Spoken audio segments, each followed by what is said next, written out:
उनीहरूलाई भोलि बिहानसम्म जसरी भए पनि रोक्नु, नत्र तिम्रो जागिर रहँदैन। हवलदार, केही प्रहरी लिएर जा। त्यो आलु र मास्टर घर पुग्नु अगावै बाटोमै पक्रेर ल्याऊ। हवस् साहब, म अहिले जान्छु। एउटी निर्दोष सानी बच्चीको हत्या। म यो अन्यायको रक्षक कसरी बनू? मैले सत्यको साथ दिनै पर्छ। तिमीहरू गाउँको अर्को छेउतिर गस्ती गर, म मुख्य बाटोतिर हेर्छु। छिटो जाउँ। हवस् हवलदार साहब। मास्टरजी, आलु दाई, रोकिनुस्। के भयो हवलदारजी?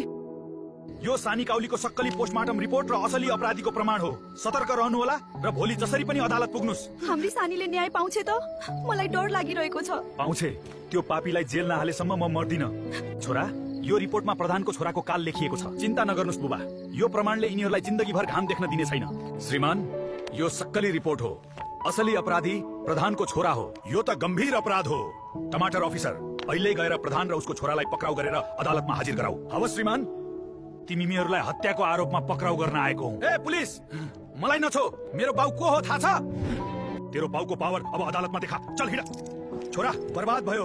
मुख्य अपराधी प्रधानको छोरालाई मृत्युदण्ड र प्रधानलाई आजीवन कारावासको सजाय सुनाइन्छ। भ्रष्ट इन्सपेक्टर मुलालाई 15 वर्षको जेल सजाय। यिनीहरूलाई जेल चलान गरियोस्। हामीले न्याय पायौं मास्टरजी। मेरी छोरीले न्याय पाई। जित सदैव सत्यकै हुन्छ। आमा, अब मलाई दुख्दैन। म अब शान्तिले सुत्छु नि। बाबा, तपाई मन नदुखाउनु नि ल। सत्यलाई दबाउन सकिन्छ तर हराउन सकिँदैन। अन्यायको विरुद्ध बोल्न नडराउनुहोस्। यस्तै कथाका लागि पेज फलो गर्नुहोस्, शेयर गरेर साथ दिनुहोस्। धन्यवाद।